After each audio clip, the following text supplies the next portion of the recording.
เราต้องพูดเพราะนั่น เฮ้ย นี่นะครับ นี่ทรงโมฮอคที่คุณนาวาชื่อ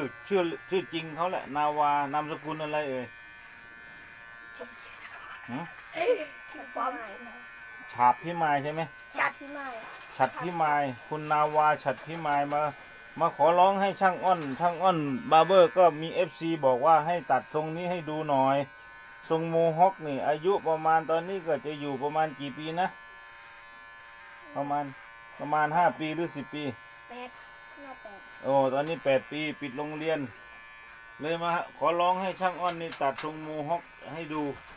ชื่อโมฮอคนะครับทรงมันชื่อทรงโมฮอค